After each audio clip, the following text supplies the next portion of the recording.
میں یہ بات اس لیے عرض کر رہا ہوں کہ غالباً ایسا لگتا ہے کہ دنیا بھی جس انداز سے شروع ہوئی تھی پلٹ کر کے اسی انداز پر آ جائے گی۔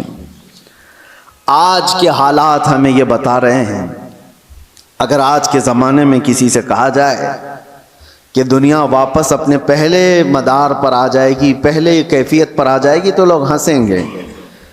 دنیا کی پہلی والی کیفیت یہ ہے، زمین میں بیج بو، فصل آئے تو اناج نکالو، چکی میں آٹا پیسو، روٹی بناؤ اور کھاؤ، نہ کوئی مشین کا تصور، پتھروں کو ٹکرا کر کے آگ جلاؤ اور دیے روشن کرو اور گھر کو اسی سے اجالا کرو، یہی پہلی کی کیفیت تھی۔ کپڑے اپنے ہاتھ سے سلو، باقی کوئی چیز نہیں تھی۔ گھوڑ سواری کرو، کوئی سواری نہیں تھی، نہ کار، نہ گاڑی، نہ پلین، نہ ٹرین، کوئی چیز نہیں تھی۔ جانوروں پر سواری کیے جاتے تھے۔ دنیا کی یہ پہلی کیفیت ہے۔ آج میں اگر کہوں کہ دنیا کی اسی پہلی کیفیت پر واپس آنا پڑے گا تو لوگ ہنسیں گے، ایسا کیسا پاسبل ہے؟ ممکن نہیں ہے۔ لیکن میرے عزیزو، آج میں ایک بہت اہم بات آپ کے سامنے رکھنے جا رہا ہوں۔ ہو سکتا ہے دنیا اسی پہلی والی کیفیت پر واپس آ جائے گی، اسی کیفیت پر جہاں سے شروع ہوئی تھی۔ آج کے حالات دیکھ کر یہ لگتا ہے پیٹروٹ میزائل اور نیوکلیئر ویپنز کے ذریعے سے پوری دنیا ایسی تباہ ہو رہی ہے۔ یہ تو ابھی ہتھیاروں کا استعمال پورا نہیں ہوا۔ جو ہتھیار یہ سپر پاور کنٹریز بنا کر کے بیٹھے ہوئے ہیں، ان کا ابھی استعمال نہیں ہوا ہے۔ 1945 میں جو نیوکلیئر کا استعمال ہوا تھا، اس کا اثر آج تک ہوتا ہے جاپان میں، ناگاساکی اور ہیروشیما میں۔ آج سے تقریباً 70 سال پہلے استعمال کی ہوئی چیزوں کا آج بھی اثر ہے۔ نسلیں وہاں کی لنگڑی لولی ہیں، زمین بنجر ہے کہ کبھی سبزہ نہیں اگے گا، اور اس زمانے میں بنایا ہوا وہ نیوکلیئر ویپن تھا۔ 70 سال کے بعد تو ٹیکنالوجی بہت آگے بڑھ چکی ہے۔ آج کے ان کے پاس جو نیوکلیئر ویپن ہیں، جو دانشور بتاتے ہیں کہ ایک کنٹری ہی جس کے پاس نیوکلیئر، امریکہ ہو یا رشیا ہو، وہ 9 بار دنیا کو تباہ کر سکتے ہیں۔ پوری دنیا کی بات کر رہا ہوں۔ اتنے ہتھیار وہ جمع کر کے رکھے ہوئے ہیں، ان کا تو ابھی استعمال نہیں ہے، بڑے بڑے میزائل کا ابھی استعمال نہیں۔ لیکن میں آپ کو جو بات چھیڑا کہ کیا دنیا واپس اپنے پہلی کیفیت پر آئے گی، میں آپ کو بہت کوئی پیشن گوئی کرنے والا، پریڈکشن کرنے والا، اس انداز میں بھوشمانی کرنے والا اس انداز سے نہیں بتا رہا ہوں۔ قرائن اور قیاس، آج ایک ہی انرجی پر آپ کی روک لگا دی جائے تو دنیا میں ہماری زندگی ٹھپ پڑ سکتی ہے۔ آپ کو پتا ہے تیل اور گیس کے معاملات میں آج دنیا جوجھ رہی ہے۔ صرف یہ انڈینز کا مسئلہ نہیں ہے، تقریباً دنیا کا۔ اور آپ کو اندازہ ہونا چاہیے، یہ جو جنگ چل رہی ہے امریکہ، ایران، اسرائیل کے بیچ میں، سب کو خبر ہے، تقریباً آج انٹرنیٹ سے سب لگے ہوئے ہیں اور خبریں لیتے رہتے ہیں۔ ایران کے پاس ایک ہرمز اسٹریٹ ہے جس سے سارے شپس گزرتے ہیں۔ دنیا وہاں سے اپنے تیل اور گیس اور فرٹیلائزر کی کھپت کرتی ہے، لیتی ہے، دیتی ہے۔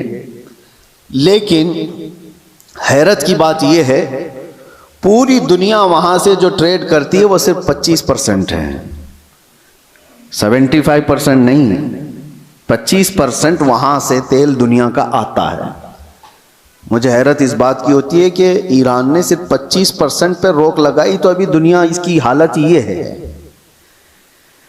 صرف ابھی 20-25% کو روکا گیا ہے، سپلائی چین رک گئی ہے، تو ابھی سے لوگ پینک ہونا شروع ہو چکے ہیں۔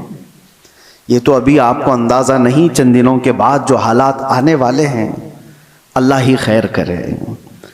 شاید ہم لوگ لاک ڈاؤن سے بھی بری حالت کی طرف جا سکتے ہیں، اللہ بچائے۔ یہ تو صرف 25% پر اگر کسی نے روک لگائی ہے تو دنیا پینک ہو رہی ہے۔ میرے عزیزو، وہ وقت آئے گا، میرے آقا صلی اللہ تعالی علیہ وسلم نے جو قیامت کے قریب ہونے والی نشانیاں بیان فرمائی، اس میں سے بڑی نشانیوں میں ایک نشانی یہ بھی ہے کہ قتل اور خون ریزی بہت بڑھ جائے گی، اتنی زیادہ کہ ایک باپ کی اگر 100 اولاد ہیں تو 99 مر جائیں گے اور ایک بچے گا۔ قتل اور حرج اتنا بڑھ جائے گا۔ مال کی کثرت ہو جائے گی، یہ بھی حدیث پاک میں ہے، جو قیامت کی نشانیاں ہیں اس میں۔ اور یہ جو حالات ہیں، ابھی کسی نے ایک حدیث بھی سوشل میڈیا پر نشر کر کے بہت وائرل کیا تھا، اس پر بھی میں آپ سے گفتگو کروں۔ ایک حدیث ملتی ہے، اذا رأیتم عمود احمر قبل المشرق، جب ایسٹ کی طرف سے، اب یہ تو ایریا پورا مڈل ایسٹ ہی ہے، مشرق کی طرف سے تم آگ کا ستون دیکھو تو حضور فرماتے ہیں فَادَّخِرُوا طَعَامَ سَنَتِكُمْ، تو اپنے 1 سال کا کھانا جمع کر لو۔ اور اس میں حدیث میں یہ بھی کہا گیا ہے اِذَا رَأَيْتُمْ عُمُودَ احمر، عمود نار احمر، ایسا حدیث کے الفاظ ہیں، فی شہر رمضان۔ حدیث میں یہ ملتا ہے کہ رمضان کے مہینے میں جب مشرق کی طرف تم آگ اگلتی ہوئی دیکھو تو اپنے سال بھر کا کھانا پانی جمع کر لو۔ اب ایک طرح سے اس حدیث پر جو کلام ہے وہ بھی میں عرض کرتا ہوں، اکثر ائمہ اکرام نے اس حدیث کو ضعیف قرار دیا ہے، اور ضعیف احادیث بہت سارے اعمال میں مقبول ہوتی ہیں، لیکن جن ائمہ نے اس کو ذکر کیا، اب اس کی تشریح ہم یہ نہیں کہتے کہ جس آگ کا اور جس ستون کا ذکر آیا ہے وہ یہی جنگ کے متعلق ہے اور یہی ایران سے نکلنے والی آگ کا ہے، یہ ہم یقین کے ساتھ نہیں کہتے، لیکن الفاظ یہ ملتے ہیں کہ مشرق کی سمت سے اگر تم آگ کا مینار دیکھو، یہ میزائل جب اڑتے ہیں تو یہ آگ کا مینار ہی بن جاتے ہیں، آگ کا ستون بن جاتے ہیں۔ بہرحال بہت ساری علامات ایسی ہیں میرے عزیزوں جس سے یہ اندازہ تو ہے کہ یہ آپس میں دنیا کو تباہ کریں گے، یہ طاقتیں ٹکرائیں گی اور دنیا کو تباہ کریں گے۔ عام لوگوں کی موت کثرت سے ہوگی، بڑے لوگ اپنی اپنی سیکیورٹی اور اپنی حفاظت کا انتظام کر کے بیٹھے ہوں گے، عام انسانوں کو مرنے کے لیے چھوڑ دیا جائے گا۔ جنگوں میں سب کی تباہی ہے، کہنے کو تو امریکہ کل اعلان کر دے گا کہ ہم جیت گئے، جیت کس بات کی ہے؟ کیا انسانوں کے ہزاروں قتل کے بعد کوئی جیتتا ہے؟ ادھر بھی قتل ادھر بھی قتل، اور انسانوں کی موت کے بعد وینر کس کو کہا جاتا ہے؟ یہ تو صرف اور صرف اپنے نفس کو بڑا بنانے کا ایک ذریعہ ہے، باقی جیت کسی کی نہیں ہوتی جنگوں میں۔ مرتے ادھر بھی ہیں، مرتے ادھر بھی ہیں، ہاں اتنا ہے کہ ادھر کم مرے ادھر زیادہ مرے، لیکن موت تو ہے۔ تو ناحق جو لوگوں کا قتل ہوتا ہے اور انسان اس میں مارے جاتے ہیں، یہ صرف اور صرف طاقتوں کے ٹکراؤ سے ہے۔ میں آپ سے ایک بات عرض کر رہا ہوں، اندازہ کرو کہ اگر دنیا نے تمہارے سپلائی چین کی نس کو تھوڑی دیر کے لیے روک لیا تو تم کیا کرو گے؟ ایک وقت وہ آئے گا جب مخبر صادق صلی اللہ تعالیٰ علیہ وسلم نے فرمایا قحط اتنا زیادہ ہو جائے گا کہ لوگ ایک دوسرے کا گوشت کھانے کی کوشش کریں گے۔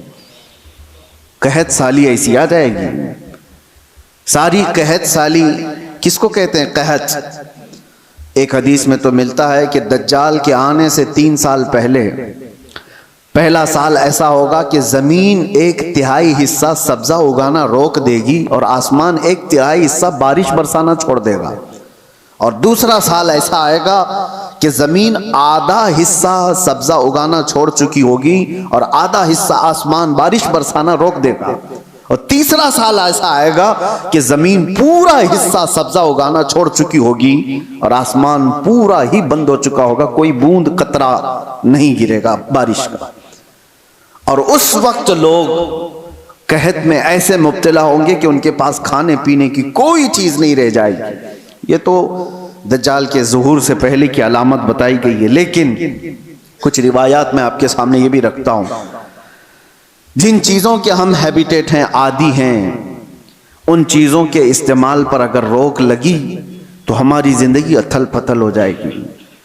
آپ کو صرف ایسا لگتا ہے کہ گیس اور تیل کے رکنے سے کیا ہوگا، کسی انرجی انفراسٹرکچر پر حملہ ہونے سے کیا ہوگا؟ میرے عزیزو، آج جس سچویشن میں ہم ہیں ہماری زندگیاں پوری الٹ پلٹ ہو جائیں گی.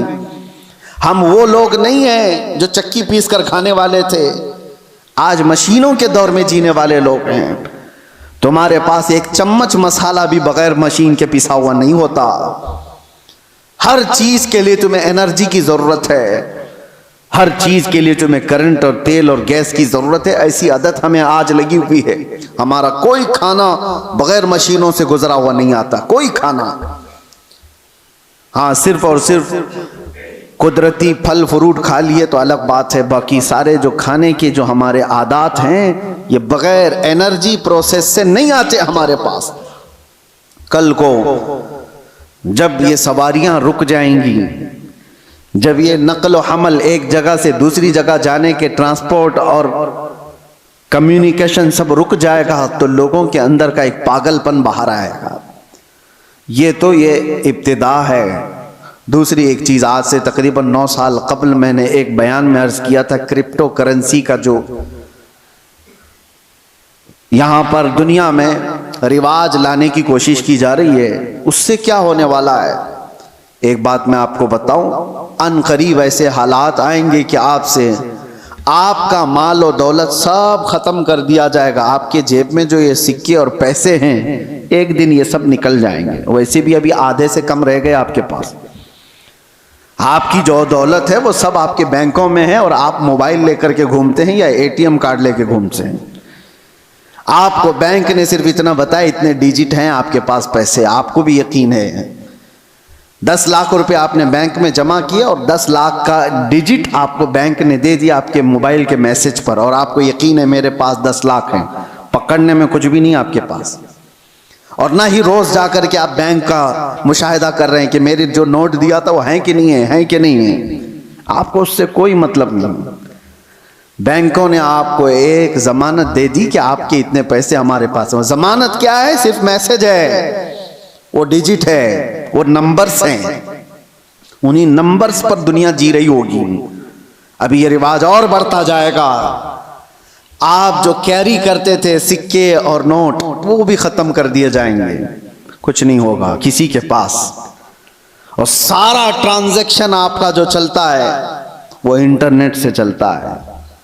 جس دن انٹرنیٹ کو شٹ ڈاؤن کر دیا جائے گا سارے کے سارے فقیر ہوں گے، کسی کے پاس کچھ نہیں ہوگا.